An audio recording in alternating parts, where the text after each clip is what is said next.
Entire cities have simply vanished from the earth. We are about to investigate the secrets of hidden civilizations that disappeared without a trace.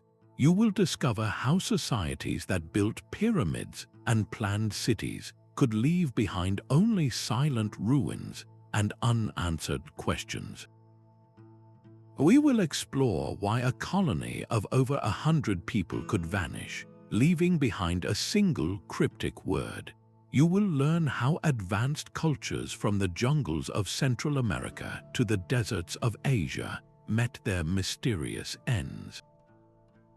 By the end of this journey, you will understand the powerful forces that can erase human achievement from history.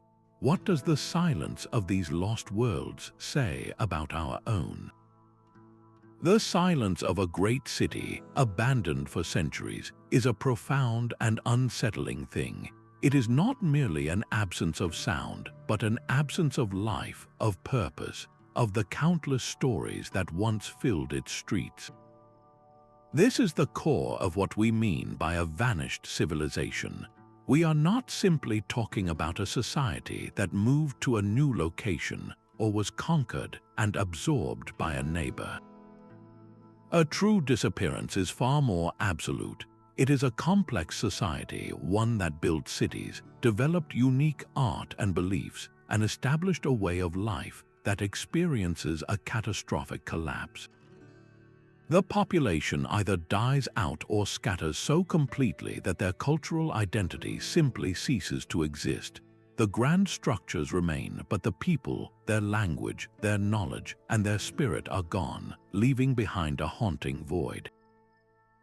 Historians and archaeologists have long debated the precise line that separates a transformed society from a vanished one.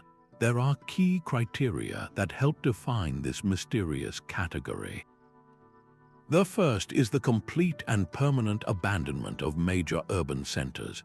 Imagine a capital city, a bustling hub of trade and governance, suddenly left to the elements. Second, there is a definitive break in cultural continuity. The traditions, the technologies, and the stories are not passed down. They are severed, lost to the people who might have been their heirs. Finally, and perhaps most crucially, there is a lack of definitive historical records from the civilization itself explaining what happened.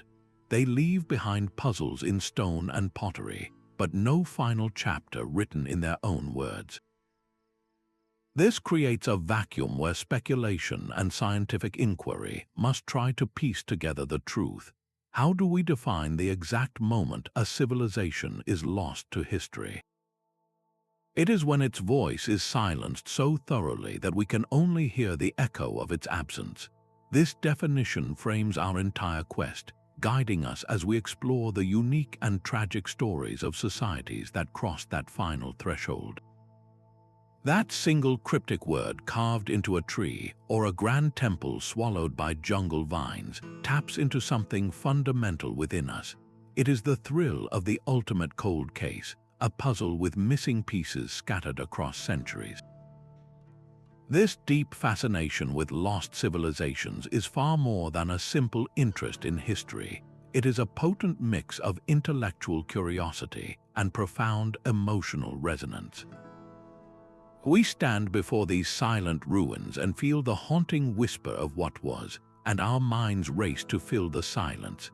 At its heart, this allure is driven by three powerful forces: the romance of discovery, the torment of the unsolved mystery, and a chilling, subconscious fear for our own future.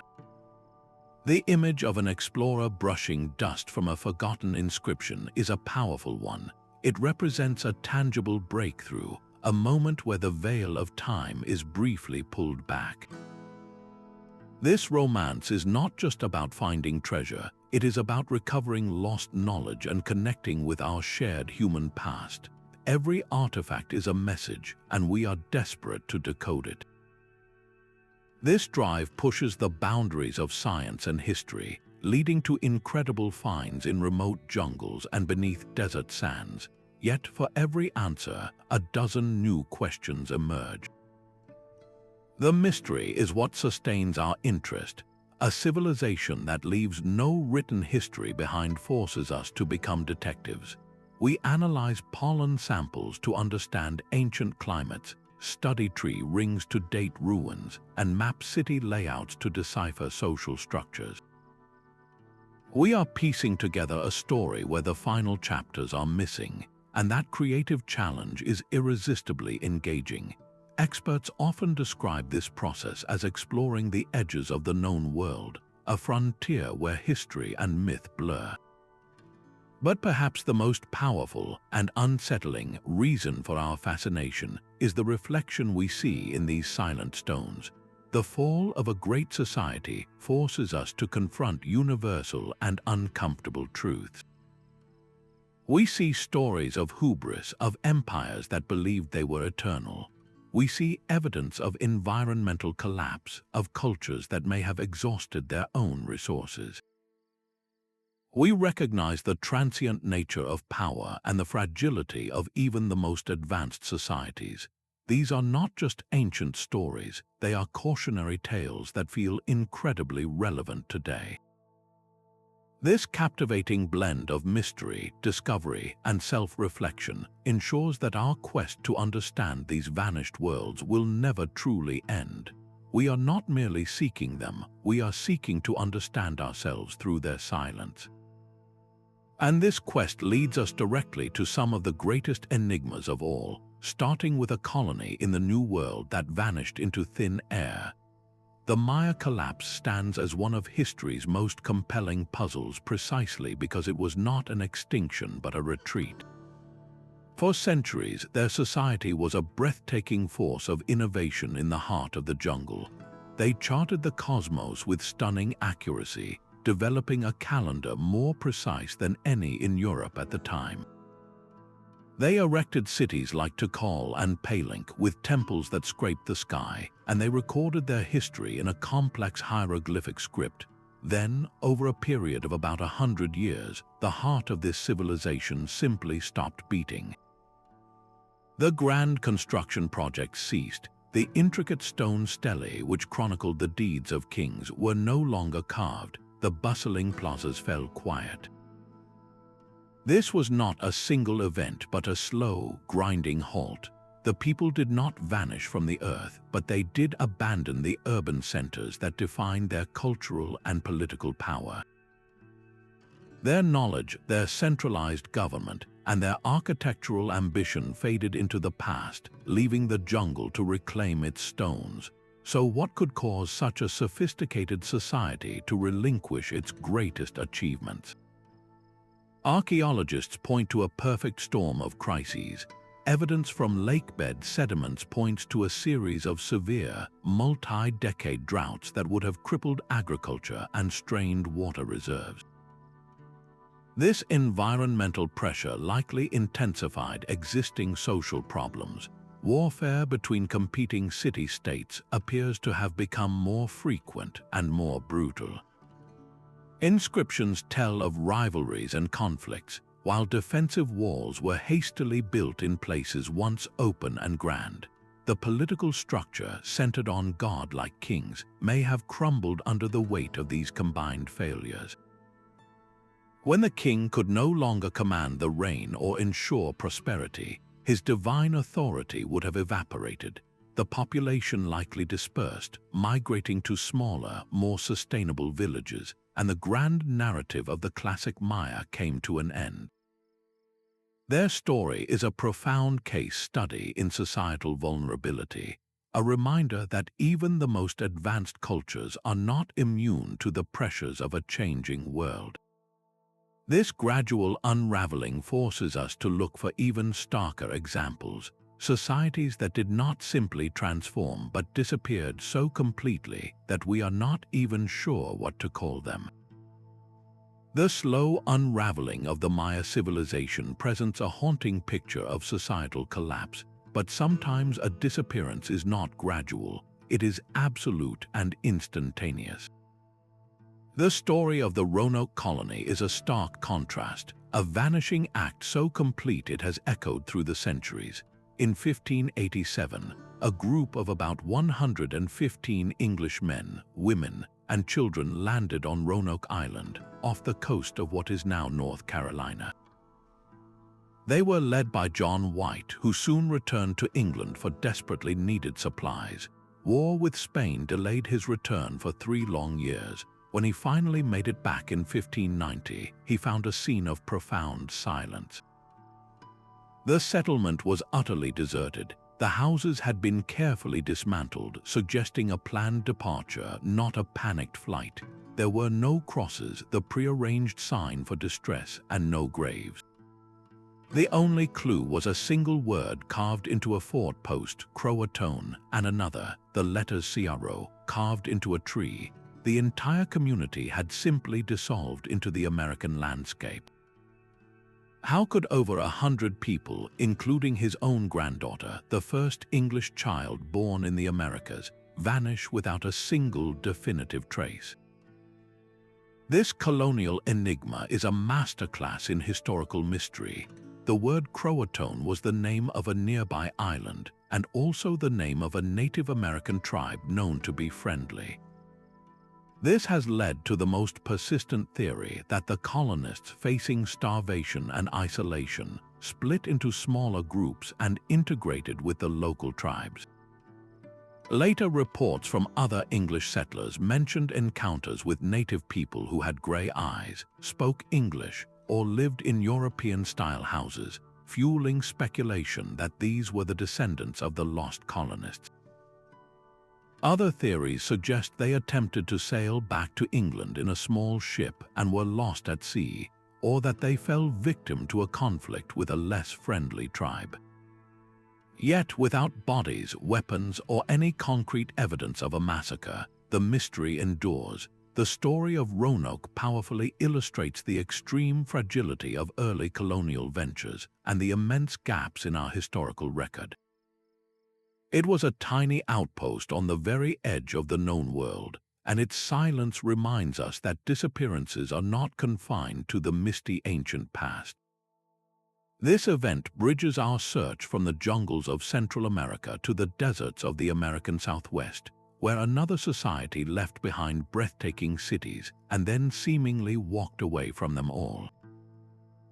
The silent stones of Roanoke tell a story of a community that vanished in an instant, but some disappearances unfold over centuries, leaving behind ruins of staggering scale. The towering spires of Angkor Wat rise from the Cambodian jungle like a dream of stone, a testament to the immense power of the Khmer Empire. For over 500 years, from the 9th to the 15th century, this empire was the dominant force in Southeast Asia, with its capital city of Angkor as its magnificent heart.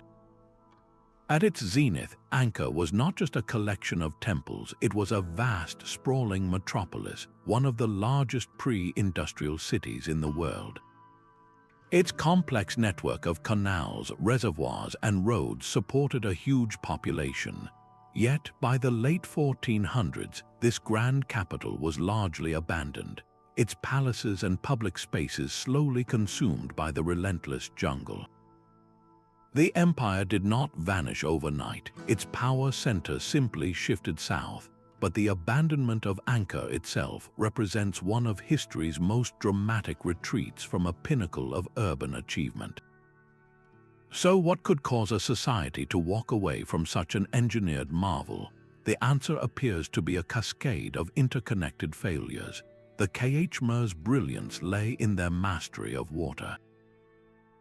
They constructed immense reservoirs called barrays and a sophisticated canal system to capture monsoon rains, allowing them to produce vast surpluses of rice. But this very strength became their greatest vulnerability. Recent studies of tree rings indicate a series of severe droughts in the 14th century, followed by periods of exceptionally intense monsoon rains. This climatic whiplash would have devastated the carefully balanced hydraulic system. The droughts would have crippled agriculture and drained the reservoirs, while the subsequent deluges would have overwhelmed and eroded the canals. This environmental stress was compounded by external pressures. Neighboring states like the Thera kingdom grew in power and began to challenge Khmer dominance, potentially disrupting trade routes and launching military incursions. The intricate social and religious structure that built Angkor, centered on a god-king, may have frayed under the strain of these repeated crises.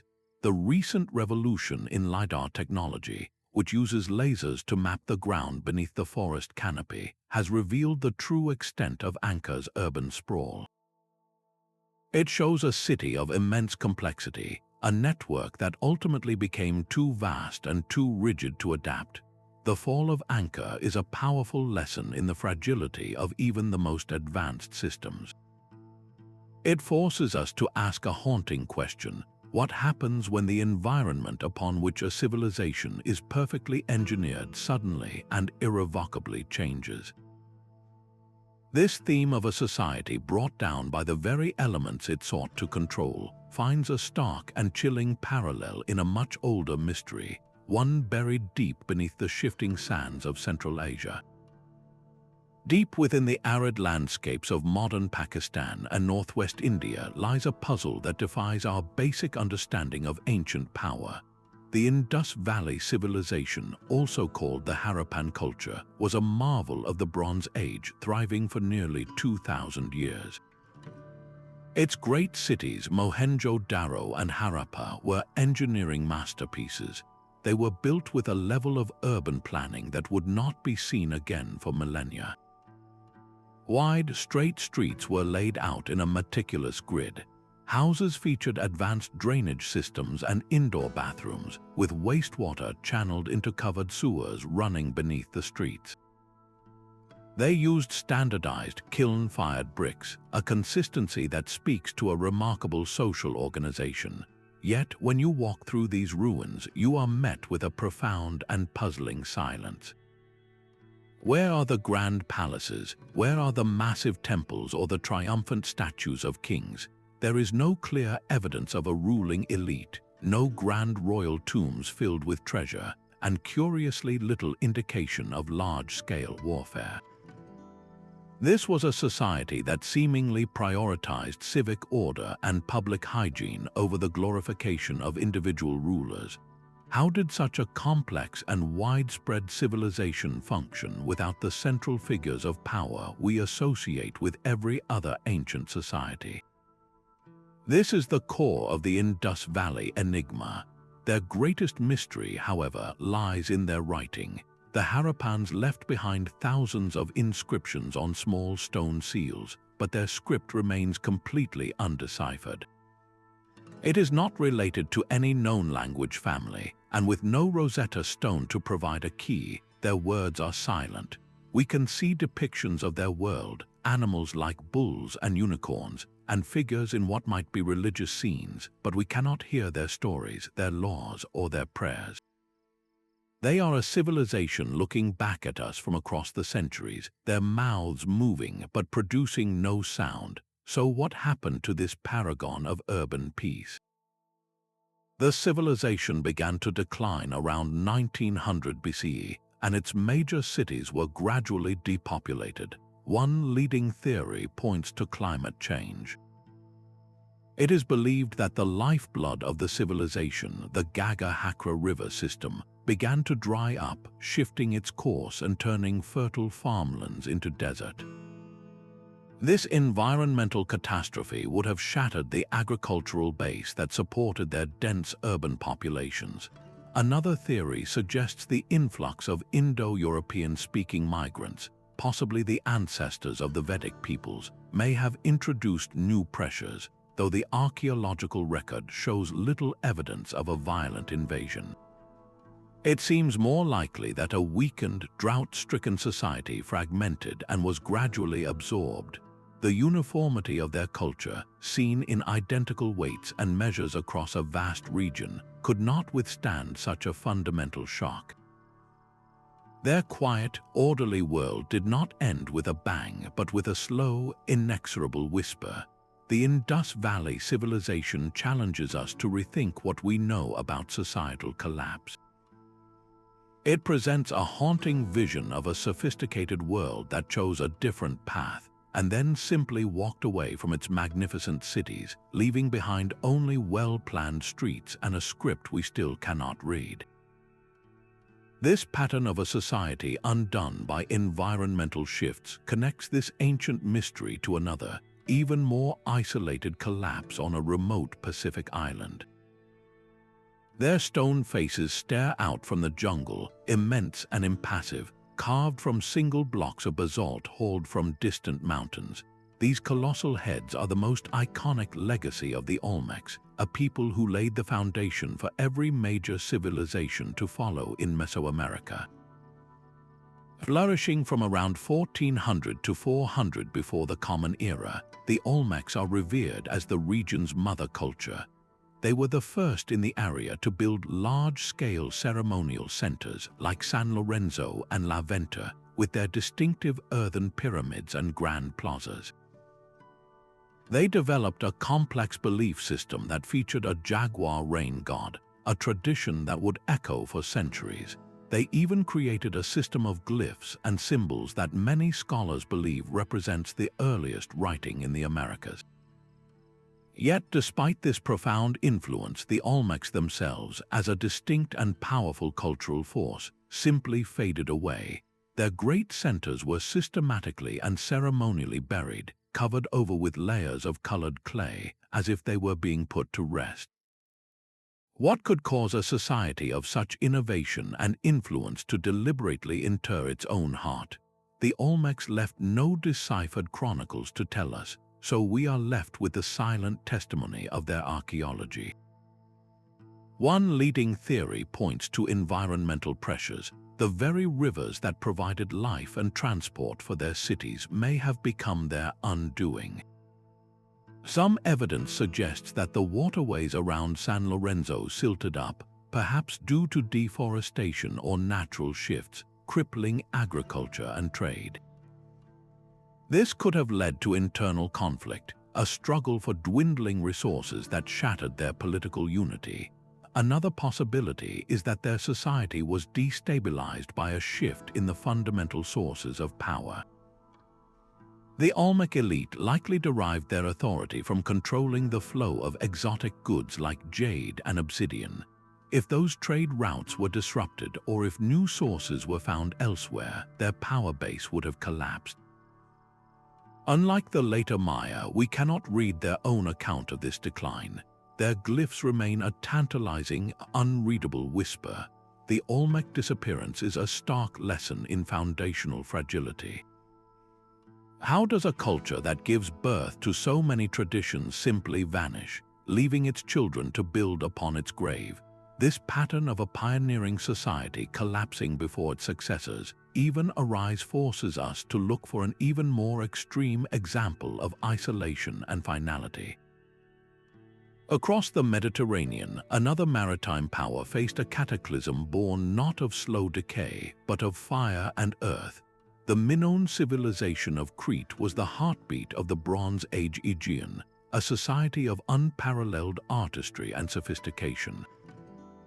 Their capital at Knossos was not a fortress, but a sprawling, multi-story palace complex, a labyrinth of vibrant corridors and airy courtyards. The walls were alive with frescoes of leaping dolphins and graceful bull jumpers, scenes of a culture deeply connected to the sea and seemingly at peace. They enjoyed advanced sanitation with terracotta pipes providing running water and elaborate drainage systems, a level of comfort that would not be common again for over 1,000 years. As a thalassocracy, a seafaring empire, their wealth flowed from trade, their ships carrying exquisite pottery and saffron across the eastern Mediterranean. Then, around 1450 before the Common Era, this brilliant world was shattered. Palaces were violently destroyed, settlements were abandoned, and the distinct Minoan culture entered a rapid and irreversible decline. The cause of this sudden collapse is one of history's most dramatic detective stories, pointing directly to a force of unimaginable power. The primary suspect is the volcanic island of Thera, modern-day Santorini, located just 70 miles north of Crete. Around this time, Thera exploded in one of the largest volcanic eruptions in human history. The event would have been apocalyptic for the Minoans. First came the earthquakes, shaking their proud palaces to their foundations. Then the sky itself turned to ash, blanketing Crete in a thick, toxic layer that would have poisoned farmland and choked livestock. But the most immediate horror would have been the tsunamis. A wall of water generated by the volcano's collapse into the sea would have raced across the ocean, smashing into the northern coast of Crete with unimaginable force. In a single day, the Minoan fleet, the very source of their wealth and power, would have been utterly annihilated, their coastal centers and ports reduced to splinters. This natural disaster did not just damage buildings, it broke the entire economic and social backbone of their civilization. The ash fall crippled agriculture for years, leading to famine. With no navy, their trade empire vanished. The sophisticated, centralized administration centered on the palaces could not withstand such a comprehensive blow. In the power vacuum that followed, the more warlike Mycenaeans from mainland Greece moved in, taking control of what remained and eventually writing the final chapter of Minoan independence. Yet, like all good mysteries, the story is not so simple. Some archaeologists argue the eruption actually occurred a century or two earlier, and that the final collapse was due to internal strife or a more prolonged Mycenaean influence. The evidence is locked away, in part, by their still undeciphered script Linear A. We can see the beauty of their world, but we cannot hear their own account of its terrifying end. The Minoans stand as a stark reminder that human achievement, no matter how brilliant, can be erased in a single geological instant. This theme of a culture undone by the very landscape it called home finds a chilling echo in one of the world's most isolated human experiments, a society that collapsed in total solitude, surrounded by a vast ocean. High on a sun-baked cliff face in the American Southwest, an entire city was carved directly into the stone. These were the homes of the ancestral Puebloans, a people who mastered a harsh and beautiful land. For centuries, they flourished across the Four Corners region, building not just the breathtaking cliff dwellings of Mesa Verde, but also the sprawling, multi-story great houses of Choco Canyon, which acted as a central hub for ceremony and trade across a vast network. They were brilliant engineers, constructing reservoirs to capture precious rainwater and crafting intricate pottery. Their society was complex and deeply connected to the cycles of the earth. Then, in the 13th century, they walked away from it all. The great kivas fell silent, the stone rooms were emptied, and the ladders were pulled up from the cliff faces for the last time. This was not an extinction, but a great migration, a deliberate retreat from a heartland that could no longer support them. So what could drive a people to leave behind such monumental achievements? The evidence points to an inescapable adversary, a changing climate. Tree ring data, the ancient diaries of the forest, tell a story of a profound megadrought that gripped the region for decades. This was not just a few dry years, it was a climatic shift that pushed their agricultural systems to the breaking point. The corn and beans they relied on would have failed in the parched fields, and the carefully managed water sources would have dwindled. This environmental pressure likely intensified other problems. A growing population in centers like Choco Canyon may have already strained local resources like timber and game. As scarcity grew, so too might have social unrest, perhaps conflict between communities competing for the same dwindling supplies. The ancestral Puebloans faced a choice: stay and face collapse, or leave and find a new way. They chose to adapt. They dispersed across the landscape, migrating south and east where water was more reliable, and they reinvented their society. Their descendants are the modern Pueblo peoples who carry forward their rich cultural traditions to this day. This story reframes the idea of disappearance. It was not an end, but a transformation, a survival strategy written across the desert. How many other societies, when faced with an existential threat, chose to change rather than to perish?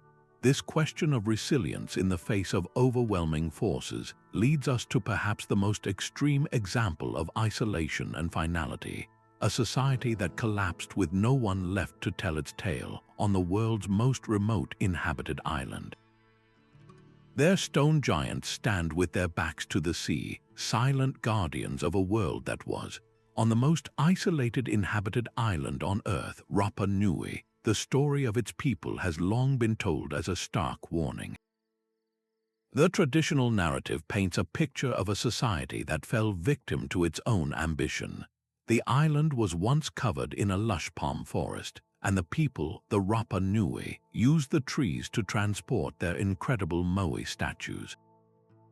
According to this story, they cut down every last tree, triggering an ecological catastrophe. Without wood for canoes, they could no longer fish. The deforested land eroded, causing crop failure. This led to famine, societal collapse, and brutal warfare, all before the first European ever set foot on the shore. It is a powerful and simple tale of self-destruction. But what if this story is wrong? Recent archaeological evidence is completely rewriting this narrative, revealing a far more complex and resilient society. The idea of a sudden, violent ecocide is crumbling. Pollen samples show that the deforestation was a gradual process that took centuries, not a rapid, society-ending event. Furthermore, analysis of ancient tools found on the island suggests the Rapa Nui developed a technique called lithic mulching, where they deliberately broke rocks and scattered them across farmlands. This conserved moisture and enriched the soil, proving they were actively adapting their agricultural practices to the changing environment, not passively succumbing to it. The real mystery is not why they collapsed, but how they managed to survive and even thrive for so long in such profound isolation. How did they move those colossal statues? The most plausible theory involves a clever combination of ropes and a rocking motion, walking the moai upright in a coordinated maneuver that required immense social cooperation, not endless logs. So why did they stop? The answer likely lies not in a lack of trees, but in a profound cultural and spiritual shift. As their environment changed, their priorities may have as well. The energy and resources once devoted to statue construction were perhaps redirected toward new forms of social organization or spiritual expression, particularly the intense and dangerous birdman cult competition. The true tragedy of Rapa Nui came later with the arrival of outsiders. European diseases like smallpox, to which the islanders had no immunity, devastated the population. Then came Peruvian slave raids in the 1860s, which abducted and killed thousands, including nearly all of the community's elders and knowledge keepers. This double blow of disease and violence shattered the social fabric in a way that environmental change never did. The Rapa Nui people did not vanish. Their society was transformed, and their descendants live on the island today, reclaiming their heritage. Their story forces us to move beyond simple tales of ecological suicide and to see instead a people of incredible ingenuity who navigated extreme isolation for centuries and whose resilience was ultimately tested not by their own hands but by forces from a world they never knew. This realization that disappearance is rarely about a single cause compels us to look for a common thread, a hidden pattern that might connect all these lost worlds. The desert sun still sets the stone of Petra ablaze with color, a breathtaking spectacle that once greeted countless caravans. This was the heart of the Nabatean kingdom, a civilization forged not by farmers but by merchants. They began as nomadic tribes in the arid landscapes of Arabia, but they possessed a genius for geography and diplomacy. they identified a crucial bottleneck in the trade routes linking the east and the west, and there, in a hidden valley surrounded by sheer cliffs, they built their impregnable capital. Petra was more than a city, it was a fortress and a warehouse, a place where the world's most valuable goods, frankincense, myrrh, Indian spices, and Chinese silks, would change hands. The Nabateans did not just control this trade, they mastered the art of survival in a brutal environment. They engineered an incredible system of dams, canals, and cisterns that captured every precious drop of seasonal rainwater, allowing their desert capital to flourish. Their wealth allowed them to carve temples, and tombs directly from the rose-red rock, creating a metropolis that was both a marvel of engineering and a statement of power. So how does a society that commands the flow of wealth across continents eventually fade into the background of history? The answer lies not in a sudden catastrophe, but in the slow, inexorable shift of global economics. The Nabatean decline began with a political masterstroke. In 106 of the Common Era, the Roman Empire formally annexed the Nabatean kingdom, creating the province of Arabia Patria. At first, this may have seemed like just another chapter, but it was the beginning of the end for Petra's unique role.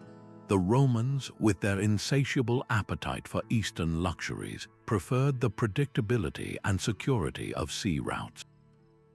They invested heavily in building and protecting ports on the Red Sea, and slowly, the endless lines of camels carrying goods through Petra's sick, its narrow canyon entrance began to thin. The city's lifeblood was being diverted. Then came the earthquakes. A major quake in 363 of the Common Era struck a devastating blow, damaging many of the city's vital water management systems and its grand structures. Another severe quake in 551 further crippled the already diminished city. Without the vast wealth from trade to fund constant repairs and maintenance, Petra could not fully recover. The Nabatean people did not vanish. They were gradually absorbed into the immense cultural and political machine of the Roman and later Byzantine empires, intermarrying, converting to Christianity, and eventually losing their distinct political and cultural identity. Their story is a powerful lesson in the fragility of economic power. A civilization can be perfectly adapted to its environment and brilliantly positioned for success, but when the currents of commerce change course, even the most magnificent city can be left high and dry, a glorious monument to a world that moved on without it. We find another kind of disappearance not in grand stone cities, but in the very ashes of home. Across the fertile plains of Neolithic Europe, a society known as the Cucuteni-Trypillia culture flourished for nearly 3,000 years, from approximately 5,500 to 2,750 before the Common Era. Their world was one of immense planned settlements, some housing thousands of residents, making them among the largest human communities on Earth at that time. These were not temporary camps, but vast, organized villages with concentric rows of sturdy houses, a testament to sophisticated social organization. Yet, the most startling aspect of their culture was not how they lived, but how they chose to leave. Every 60 to 80 years, these entire settlements were deliberately set on fire and abandoned. The inhabitants would gather their belongings and then systematically burn their homes to the ground, leaving behind a landscape of charred ruins and profound questions. Why would a society that invested so much labor into building these villages consistently destroy them? This was not an act of invasion or panic, but a repeated, ingrained cultural practice. Without any deciphered written records, we are left to interpret the silent evidence of the ashes. One compelling theory suggests this was a form of ritual cleansing. The cycle of building, living, and burning could have been a spiritual renewal, a symbolic death and rebirth of the community that purified the land and the people, severing ties with accumulated spiritual impurity or simply marking the passage of generations. Other, more practical explanations point to pest control. After decades of habitation, thatched roofs and wooden structures would have become infested with insects and rodents, and fire was the most effective way to cleanse the site before eventually returning to rebuild.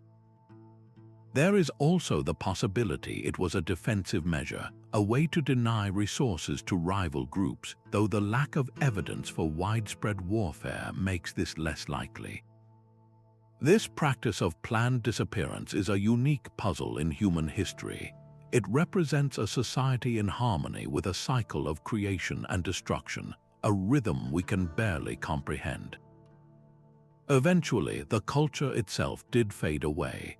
A shifting climate towards drier conditions may have strained their agricultural base, and the arrival of nomadic steppe peoples from the east likely introduced new pressures. But their ultimate end is almost secondary to the mystery of their chosen cycles. The Cucuteni-Trypillia people challenge our most basic assumptions about settlement and permanence.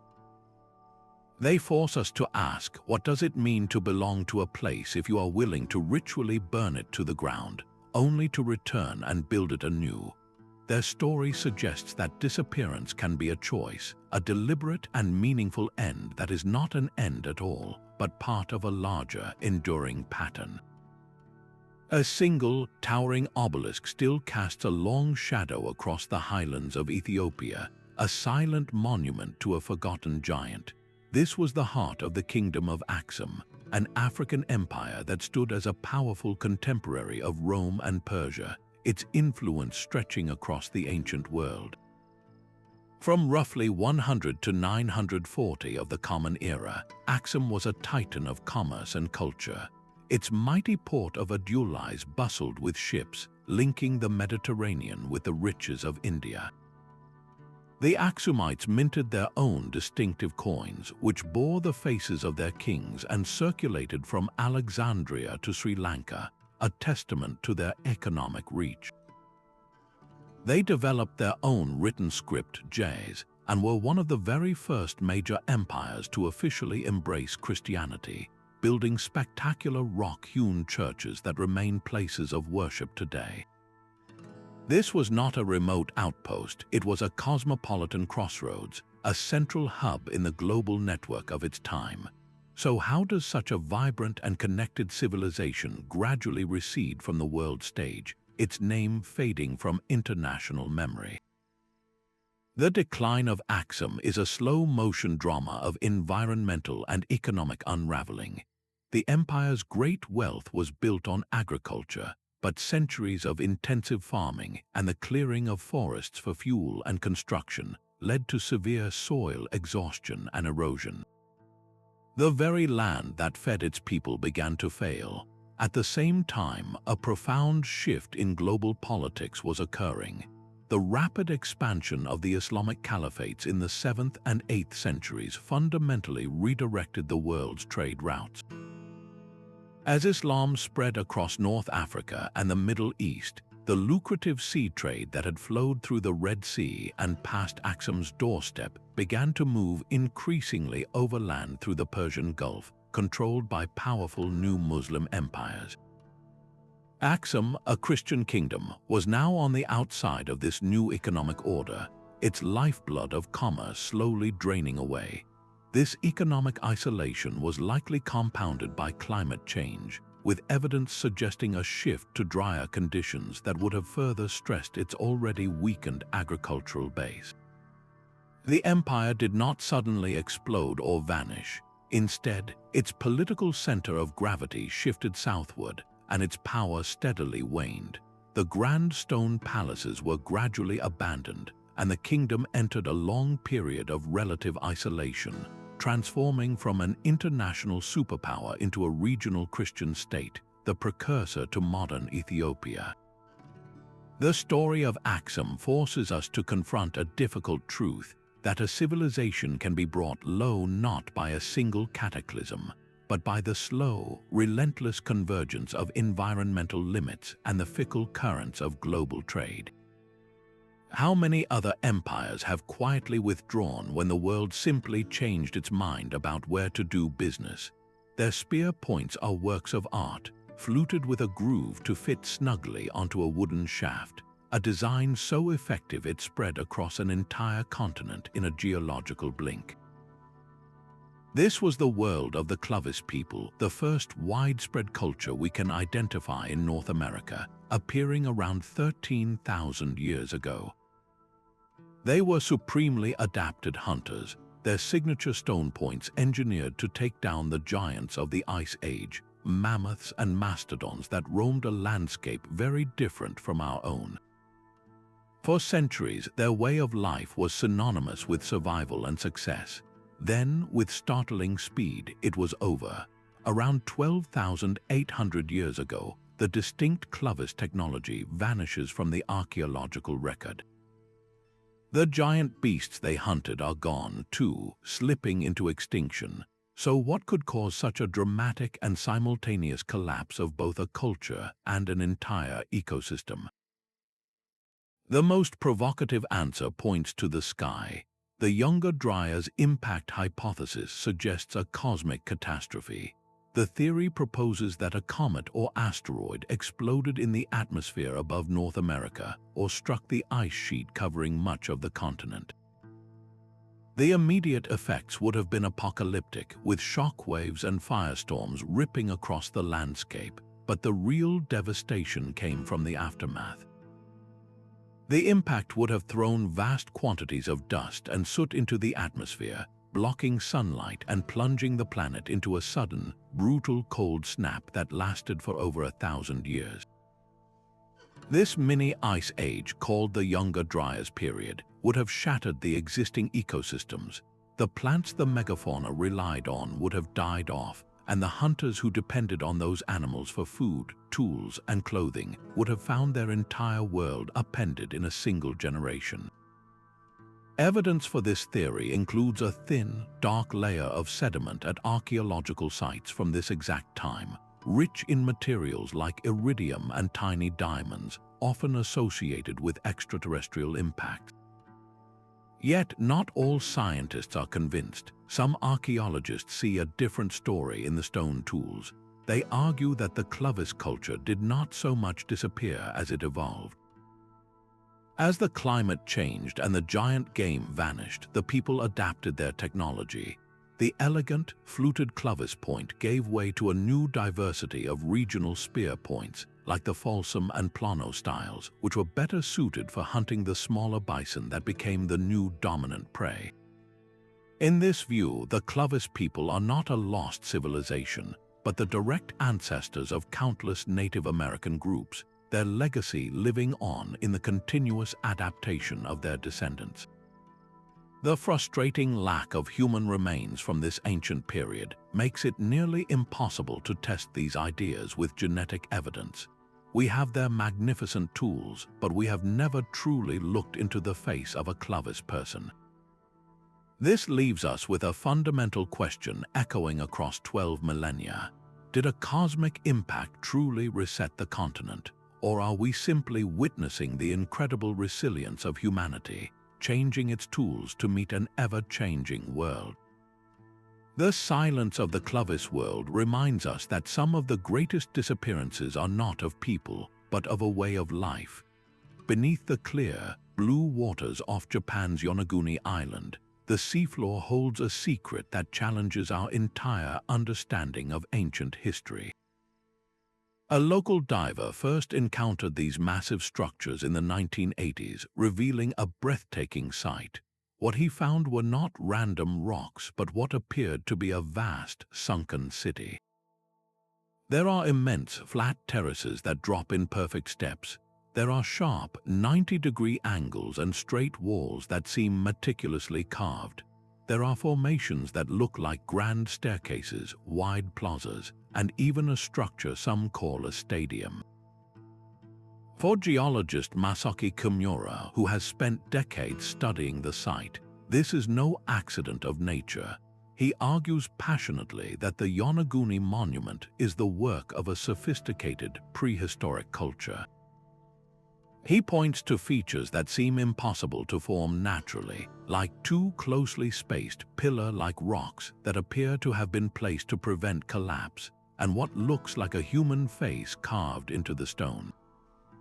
If he is correct, this complex could be a remnant of a forgotten civilization, a real-life Atlantis swallowed by the Pacific Ocean around 10,000 years ago, when sea levels rose dramatically at the end of the last ice age. Yet the ocean guards its mysteries well, and many scientists remain unconvinced. Skeptics, including prominent geologist Robert Schoch, offer a different explanation. They argue that the sandstone in this region is naturally fractured along straight plains and is constantly being shaped by powerful tidal currents and seismic activity.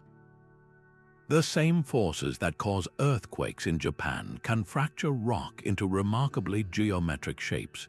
What we perceive as staircases and platforms could simply be the result of these natural processes exploiting the stone's natural bedding planes.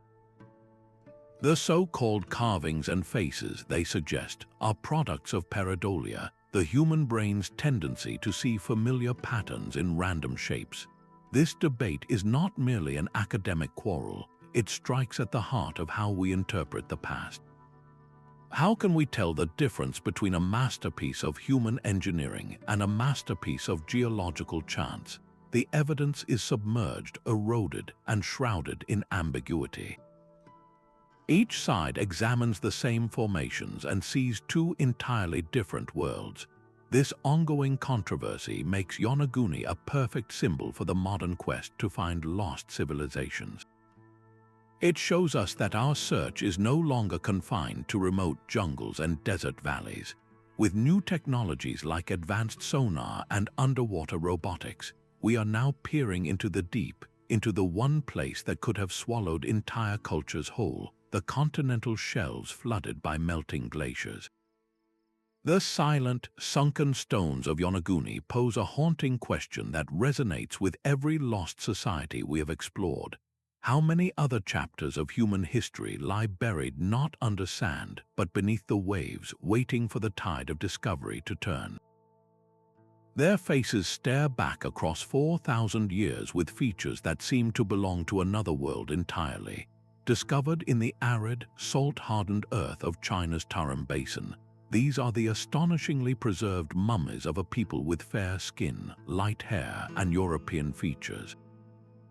Dressed in brilliantly colored woolen textiles, including tall, pointed hats, they were laid to rest in boat-shaped coffins, a people utterly alien to the historical understanding of this region. These individuals did not belong to an East Asian society.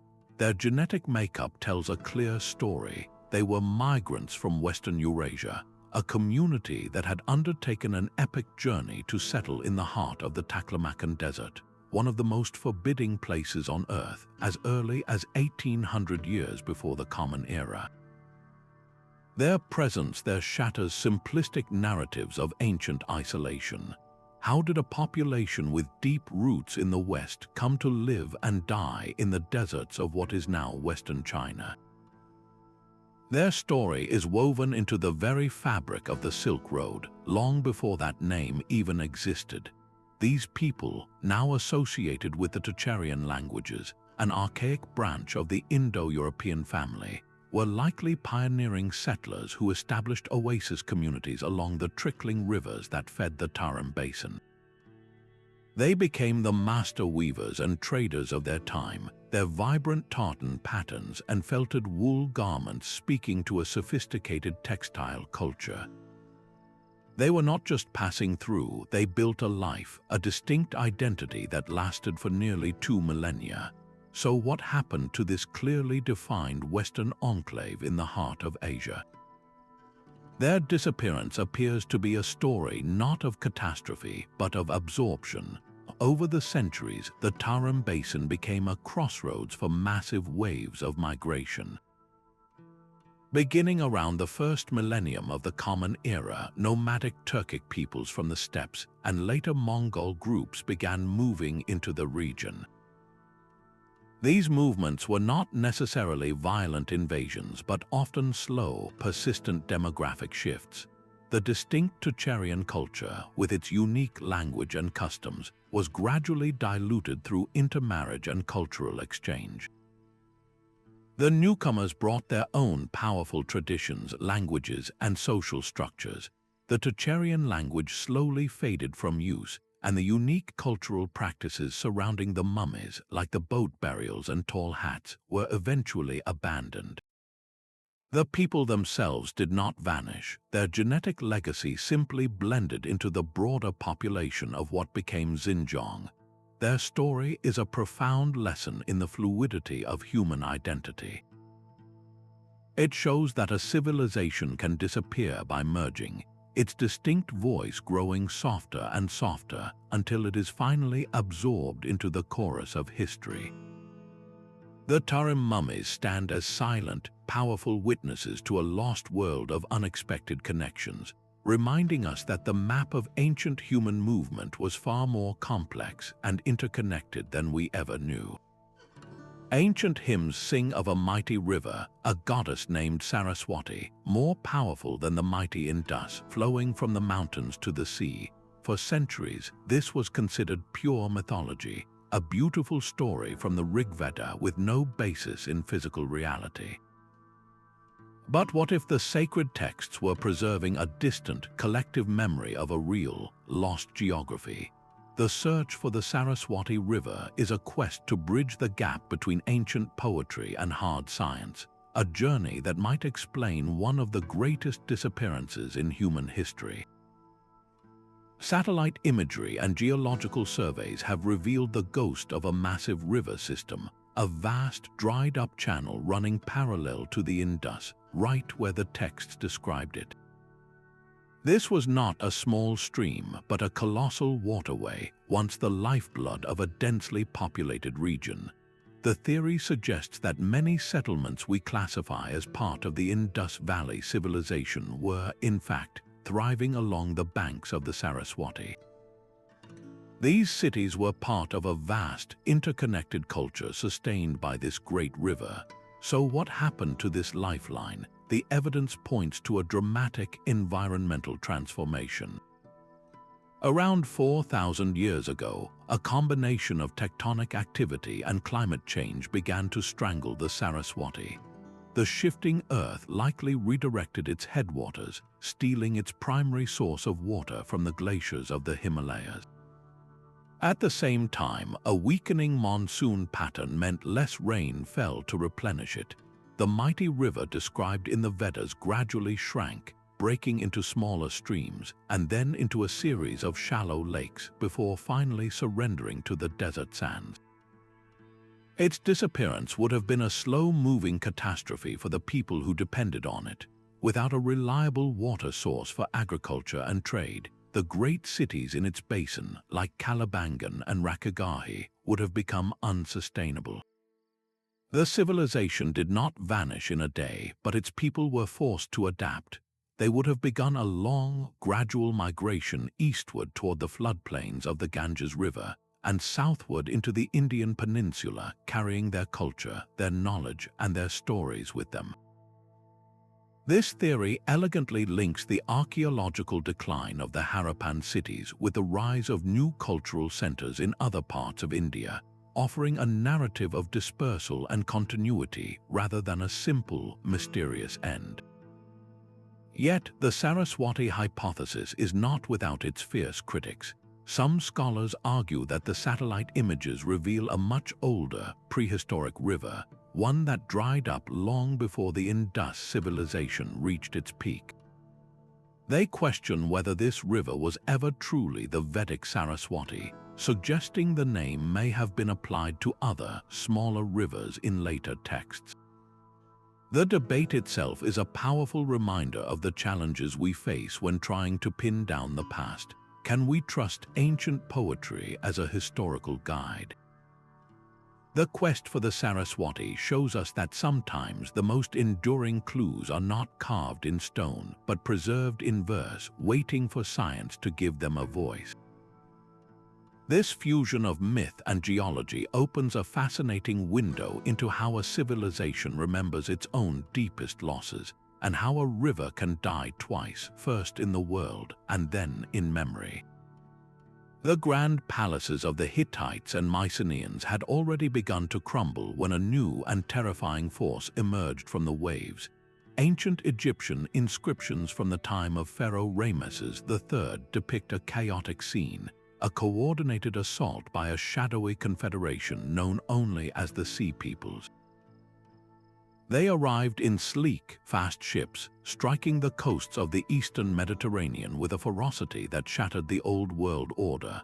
These were not a single nation, but a diverse mix of warriors and their families, identified by the Egyptians with names like the Peliset, the Shekelesh, and the Denyen. They attacked the crumbling Hittite Empire, sacked the wealthy city of Ugarit, and even challenged the very survival of Egypt itself. Their sudden appearance coincides almost perfectly with the late Bronze Age collapse, a period around 1200 before the Common Era when famine, rebellion, and invasion extinguished the lights of nearly every major civilization in the region. The Egyptian records are our primary source, carved in stone to celebrate the pharaoh's victory, but they offer little clarity on who these invaders truly were. They simply appear as a faceless, existential threat from the sea. So where did they come from, and what desperate force propelled them from their homes? The origins of the Sea Peoples remain one of history's most contested puzzles. Some theories place their roots in the shattered kingdoms of the Mycenaean Greeks or the fallen city-states of Anatolia, suggesting they were displaced populations turned into desperate marauders. Others propose they sailed from the islands of the Aegean or even from the coast of Italy, a melting pot of cultures united by a common need for new land. Their attacks were not simple raids, they were mass migrations with whole families traveling in ox carts, as depicted on the walls of Medinet Habu, indicating they were a people on the move with no home to return to. This crucial detail fuels the central debate. Were the Sea Peoples the primary cause of the collapse, or were they a symptom of it? It is possible they were not the initial spark but the final wildfire.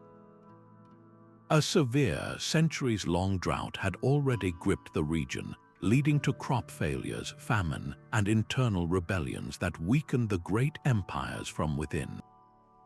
The intricate international trade networks that linked Egypt, the Hittites, and the Canaanite cities had already begun to fray.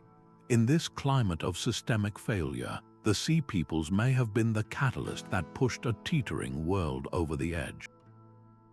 They exploited the widespread instability, attacking weakened and isolated cities and disrupting the last remaining sea lanes. Their legacy is one of pure destruction, but it is also one of rebirth. In the power vacuum they helped create new peoples like the Philistines, who are linked to the Peliset, settled and forged new identities. The Sea Peoples themselves, after their defeat by Egypt, simply vanish from the historical record, absorbed into the populations of the lands they conquered or scattered by the tides of war. They left behind no cities, no king lists, and no written accounts of their own. We only know them through the fearful words of their victims, a ghostly echo of a turbulent age that remade the ancient world. The gleam of silver and gold once defined a kingdom so wealthy it was considered a land of myth. Tartessos, flourishing in what is now southern Spain, was the economic powerhouse of the ancient Iberian Peninsula. This was not a remote outpost, but a sophisticated culture with its own distinct language and script, a society that mastered the rich metal deposits of the Guadalquivir River Valley. Greek sources like Herodotus spoke of it with awe, and its name even appears in the Hebrew Bible as Tarshish, a place so distant and rich in metals that Solomon's ships took 3 years to complete a trading voyage. The reality of Tartessos was every bit as impressive as the legends. The stunning Carambolo treasure, a hoard of exquisitely worked gold jewelry discovered in the 20th century, reveals an art style of breathtaking skill, blending local motifs with influences from their primary trading partners, the merchant sailors from Phoenicia. This relationship was the cornerstone of their prosperity. The Tartessians provided the raw materials, the coveted silver that was the lifeblood of the ancient economy, and in return, the Phoenicians brought luxury goods, new technologies, and a connection to the wider Mediterranean world. Their capital was likely a bustling port city, a hub where cultures and commodities met. Yet, by the end of the 6th century before the Common Era, this vibrant civilization simply vanishes from history. How does a society so deeply embedded in international commerce and so renowned for its wealth simply cease to be? The silence is as profound as it is puzzling. One prominent theory points to a shift in the geopolitical winds. As the power of Phoenician cities like Tyre waned, their colony at Carthage rose to dominate Western Mediterranean trade. The Carthaginians may have seen the independent and wealthy Tartessians not as partners, but as rivals to be eliminated. A military conquest, perhaps a brutal sacking of their capital, could have decapitated the civilization in a single, violent blow. Other scholars look to the environment. The region is seismically active, and evidence suggests a series of massive earthquakes, possibly triggering catastrophic tsunamis, could have devastated the low-lying coastal settlements that were the heart of Tartessian power. Their ports and cities could have been swallowed by the sea or buried under silt, explaining why the location of their great capital remains one of Europe's most stubborn archaeological mysteries. There is also the possibility of a slower, more insidious end. The very source of their wealth may have betrayed them. Centuries of intensive mining could have exhausted the most accessible silver veins. If their economic model was built on a finite resource, its depletion would have caused a terminal decline. Without their primary export, their importance to the Mediterranean trade network would have evaporated, leading to impoverishment, depopulation, and a quiet fading away. The story of Tartessos is a stark lesson in the precarious nature of prosperity built on a single pillar. It forces us to wonder how many other brilliant, wealthy societies have been erased not by a single cataclysm, but by the slow unraveling of the economic threads that held them together. Their golden artifacts depict a world of ritual and power, a civilization that mastered one of the planet's most unforgiving environments. The Moch people transformed the barren coast of Peru into a thriving society, building their empire not in lush river valleys, but in a narrow strip of desert sustained by a web of intricate canals. For 600 years, from roughly 100 to 700 of the Common Era, they were the undisputed masters of their world. They constructed the colossal Huaca del Sol, a pyramid of sun-dried mud bricks that stood as one of the largest structures in the ancient Americas. Their artisans produced pottery of breathtaking realism, capturing individual portraits and detailed scenes of mythology and daily life. Their metalworkers smithed objects of gold and silver with a skill that was unmatched in the region. This was a society of immense sophistication and stability, yet it too would face a reckoning. The evidence of their collapse is written not in chronicles, but in the very mud of their temples. Around the end of the 6th century, something went terribly wrong. The Moch world was hit by a series of climatic catastrophes, a 1-2 punch from which their complex society could not recover. First came the floods, monumental deluges triggered by an extreme El Niño event. These were not ordinary rains, but biblical-scale downpours that would have sent walls of water and mud crashing down from the Andes, obliterating their carefully engineered irrigation canals and burying farmland under layers of sterile debris. The Huaca del Sol itself shows scars from this event, with entire sections of its structure washed away. Then, as if in a cruel twist, the pattern flipped. The relentless rains gave way to a prolonged and severe drought that may have lasted for 30 years. The life-giving rivers that fed their canals shrank to a trickle, and the desert began to reclaim the fields. How does a society built on hydraulic engineering survive when the water itself becomes its greatest enemy? This environmental whiplash shattered the foundation of much power. Their rulers, who may have derived their authority from a perceived ability to control the weather and ensure harvests, were suddenly exposed as powerless. The failure of the agricultural system would have led to widespread famine, shaking the people's faith in the entire political and religious order. Archaeological evidence from this period points to a dark turn. Defensive walls were hastily erected around once open ceremonial centers. There are signs of increased violence, with skeletal remains showing traumatic injuries. It appears that social cohesion fractured, with different valley communities turning on one another in a desperate struggle for dwindling resources. The great ceremonial centers were gradually abandoned, their pyramids left to the wind. The Moch people did not vanish from the earth. They likely dispersed into smaller, more resilient communities in the highlands or further along the coast, carrying their knowledge and traditions with them. Their cultural DNA is deeply embedded in the later Chimu Empire and other Andean societies. The story of the Moch is a powerful testament to a specific kind of vulnerability. It shows us that a civilization can be perfectly adapted to its environment, only to be utterly undone when that environment shifts to a new and violent extreme. Their fate poses a haunting question that resonates deeply today. What happens when the natural cycles a society depends upon suddenly break their ancient rhythm? Their story begins not with disappearance but with a daring arrival.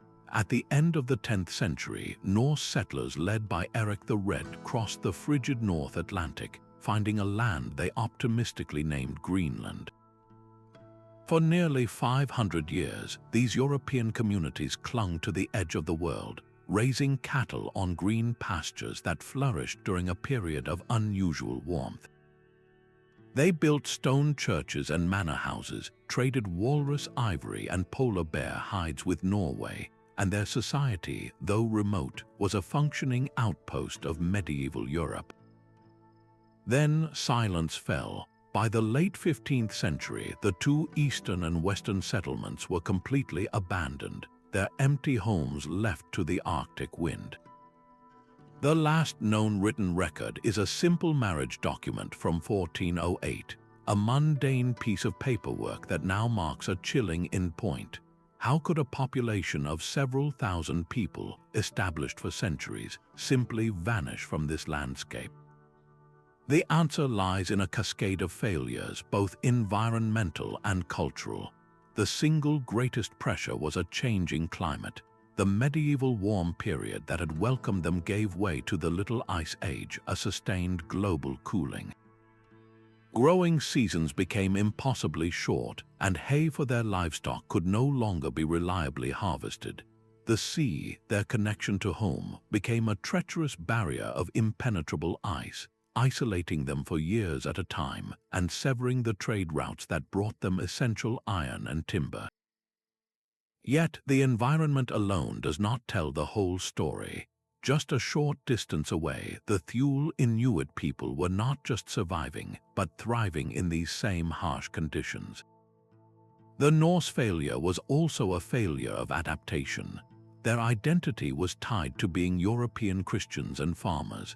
They relied on a pastoral economy, allowing their sheep and goats to overgraze the fragile turf, leading to catastrophic soil erosion. They built churches instead of learning from the Inuit, who had mastered the art of hunting ringed seals from kayaks in the winter ice, a skill that could have saved them from starvation. There is little evidence of widespread conflict, but there is also little evidence of cultural exchange.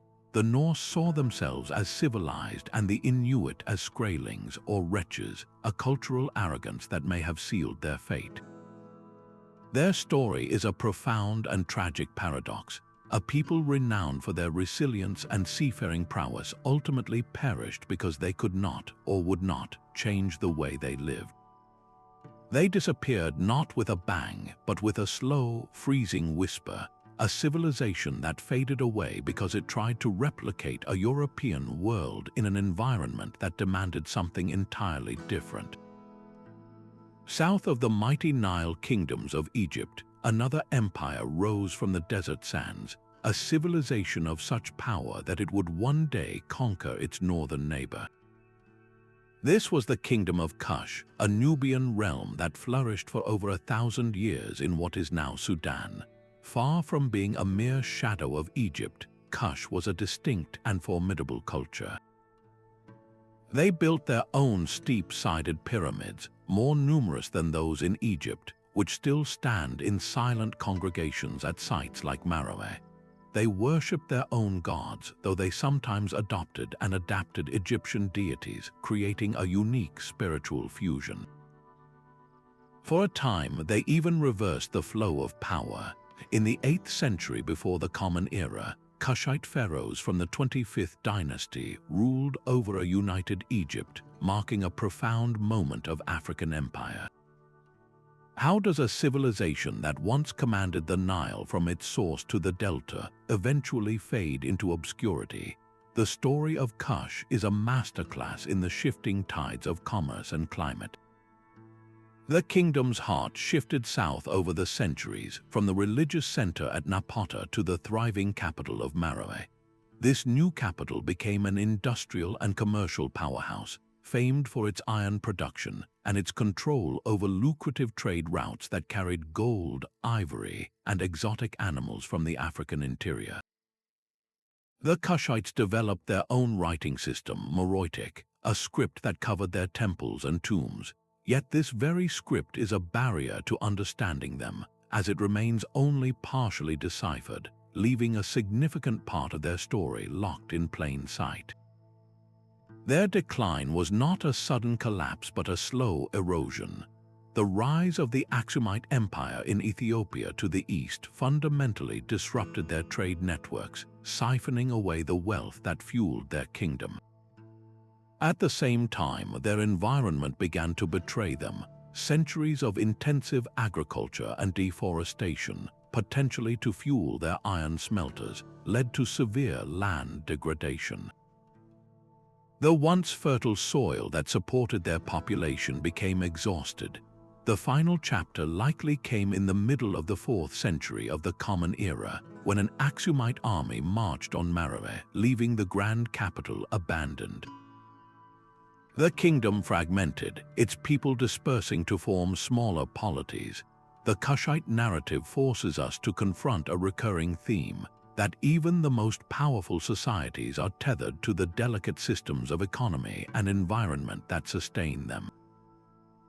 When those systems fray, the stones of even the greatest pyramids can be reclaimed by the silent, patient desert. The stone faces of Tiwanaku stare from their high plateau with expressions of serene and unknowable authority. This was the heart of an empire built at an altitude that would leave most visitors gasping for air, a civilization that transformed the harsh environment around Lake Titicaca into a source of immense power. For 500 years, from around 500 to 1000 of the Common Era, the Tiwanaku state was the dominant political and spiritual force in the Central Andes. Their capital was a marvel of urban planning and monumental architecture, featuring precisely cut stone blocks that fit together without mortar and structures aligned with celestial events. Their most iconic legacy, however, was not in their temples but in their fields. To survive in the thin, cold air of the Altiplano, they engineered a revolutionary agricultural system known as raised field agriculture. They dug a network of canals and used the excavated soil to create elevated planting platforms. These canals trapped heat from the sun, creating a microclimate that protected crops from frost, while the water itself nurtured aquatic life that could be used for fertilizer. This brilliant adaptation allowed them to support a large, dense urban population in a place where it should have been impossible. So what could cause such an ingenious society to abandon its magnificent capital? The empire's collapse around 1000 of the Common Era appears to be a tragic story of a system pushed beyond its limits. The very innovation that allowed them to thrive became their greatest vulnerability. Paleoclimatologists studying sediment cores from Lake Titicaca have found compelling evidence of a prolonged and severe drought that gripped the region for decades, perhaps even a century. This was not a few dry years, but a fundamental shift in the climate. The intricate raised field system was dependent on a consistent water table to fill those life-giving canals. As the rains failed and the water levels in the lake dropped, the entire agricultural foundation of the state began to crumble. The fields that once produced bounty would have dried out, the protective microclimates vanished, and the crops failed. A society built to withstand the cold could not withstand the thirst. This environmental catastrophe would have triggered a domino effect of social collapse. Famine would have led to widespread suffering, shattering the people's faith in their rulers and their gods. The elite, who likely derived their power from a perceived ability to ensure agricultural abundance, would have seen their authority evaporate. Archaeological evidence suggests a rise in conflict, not necessarily from a foreign invasion, but from internal strife as different groups competed for dwindling resources. The grand ceremonial core of the city shows signs of deliberate desecration, with statues toppled and monuments defaced, pointing to a violent rejection of the old order. It is also possible that the drought created an opening for rival powers to rise, further fracturing the empire's control over its vast territory. The people of Tiwanaku did not vanish from the earth. They likely dispersed in a great migration, moving to lower, wetter valleys where small-scale farming was still possible. Their cultural DNA, their knowledge of architecture, and their spiritual beliefs lived on, profoundly influencing the societies that followed, most notably the Inca. The fall of Tiwanaku stands as a humbling lesson. It demonstrates that even the most brilliant human adaptations are ultimately temporary solutions in a dynamic natural world. How many other empires have been brought low not by a lack of ingenuity, but by a world that changed the rules of the game they had so perfectly learned to play? These silent ruins all whisper the same unsettling question. What force is powerful enough to erase a civilization from the earth? The stories we have explored, from the Maya to the Minoans, from the Indus Valley to the Norse of Greenland, are not just isolated tragedies. They are a collection of case studies in societal fragility, and when we examine them together, distinct and chilling patterns begin to emerge. Scholars who study collapse, like Jared Diamond and Joseph Tainter, have identified recurring stressors that push complex societies to their breaking point. These are seldom single causes, but rather a cascade of interconnected failures. The most common thread is environmental pressure. Repeatedly, we see societies brought low by climate change, whether it is the relentless droughts that starved the ancestral Puebloans or the climatic whiplash that shattered the Khmer's hydraulic empire. This environmental damage is often compounded by a society's own actions, like the deforestation that eroded the soil for the Kushites or the overgrazing that doomed the Norse. Then there are the external threats, the hostile neighbors or the shifting trade routes that can isolate a once powerful culture, as we saw with Aksum and Tartessos.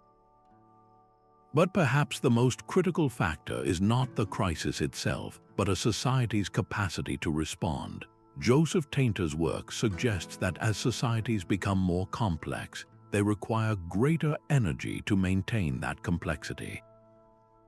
When faced with a major problem, their initial solution is often to become even more complex, creating new layers of bureaucracy, building bigger projects or launching more wars.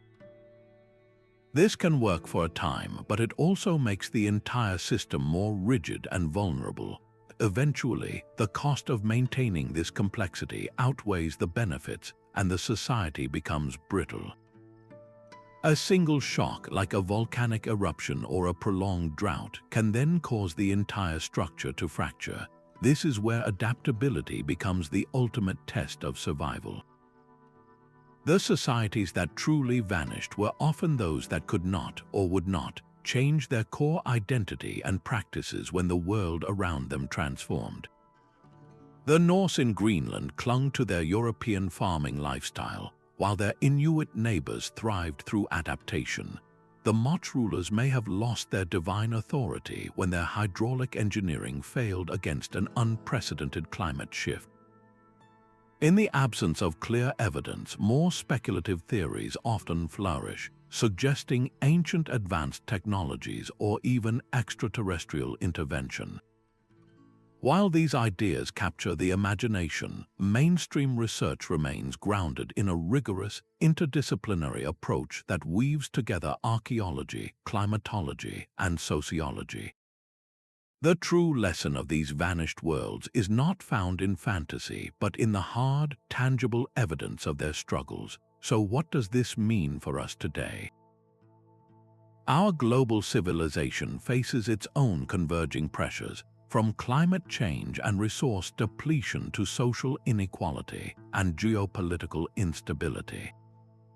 The patterns are hauntingly familiar. Studying these ancient collapses is not an academic exercise, it is a vital source of wisdom. It teaches us the paramount importance of sustainable resource management, the need for social flexibility, and the critical value of building resilience into the very fabric of our world. Their silence is a warning, but it is also a guide, offering us the chance to learn from the past and write a different ending. A solitary researcher no longer needs a machete to find a lost city. They can now use an office computer thousands of miles away. The hunt for vanished civilizations has been utterly transformed, moving from the dusty trench to the digital frontier. This new era of discovery is powered by a suite of technologies that act like X-ray vision for the planet, revealing secrets buried for millennia. Satellite imagery scans vast deserts and dense jungles, identifying subtle variations in soil and plant growth that betray the presence of ancient walls and roads hidden just beneath the surface. Ground-penetrating radar sends pulses of energy into the earth, painting a picture of buried foundations and tombs without a single shovel breaking ground. Meanwhile, DNA analysis extracts stories from the smallest of fragments, a single tooth or a strand of hair. By sequencing ancient genomes, scientists can now trace the migration routes of a civilization's people, uncovering where they came from and how they moved across continents, all from a bone fragment found in a forgotten tomb. The most revolutionary tool in this new arsenal is LiDAR. This technology uses lasers fired from an aircraft to map the ground with astonishing precision, digitally stripping away the forest canopy to reveal the ghostly imprint of human activity below. In Central America, LiDAR surveys have rewritten history, exposing the true scale of Maya civilization by uncovering tens of thousands of previously unknown structures, from houses and farms to vast networks of roads and fortifications. This single technology revealed that their societies were far more populous and interconnected than we ever dreamed. These tools do more than just find new sites, they test our oldest theories. Isotopic analysis, which examines the chemical signatures locked inside ancient bones and teeth, can tell us what a person ate and where they sourced their water. This data provides a direct window into their diet and movement, offering powerful evidence to support or refute ideas about famine, trade, and migration that may have led to a society's collapse. The search is no longer confined to academic institutions. Through citizen science projects and open data platforms, anyone with an internet connection can help scour satellite images for potential archaeological sites, turning the global public into a legion of modern explorers. This collaborative spirit ensures that the quest for our lost heritage is more dynamic and inclusive than ever before. What long-buried metropolis might we uncover next? What ancient script will finally be decoded with the help of artificial intelligence? These technologies are not just revealing lost worlds, they are reshaping our very understanding of human history, one laser pulse and one DNA sequence at a time. Our journey through these silent cities and abandoned lands reveals a profound tapestry of human experience. We have walked from the Maya jungles to the Greenland ice, witnessing how environmental shifts, rigid social structures, and simple misfortune can unravel the most sophisticated societies. These are not merely tales of loss, they are powerful reminders of our own shared vulnerabilities and the enduring spirit of inquiry that drives us to piece together the past. Each collapse carries a lesson about the delicate balance required for a civilization to endure, the critical need for sustainable practices, and the incredible power of cultural adaptation in the face of overwhelming change. The true legacy of these vanished worlds is not just the mystery they left behind, but the wisdom they offer us today. Their stories challenge us to look at our own global civilization and ask how we can build a more resilient future. Which of these enigmatic disappearances speaks most deeply to you? Was it the silent stones of the Indus Valley, the frozen farms of the Norse, or the sudden eclipse of the Minoans? Share your thoughts in the comments, and if you are drawn to these hidden corners of our world, subscribe for more journeys into the unknown. Thank you for exploring the echoes of vanished civilizations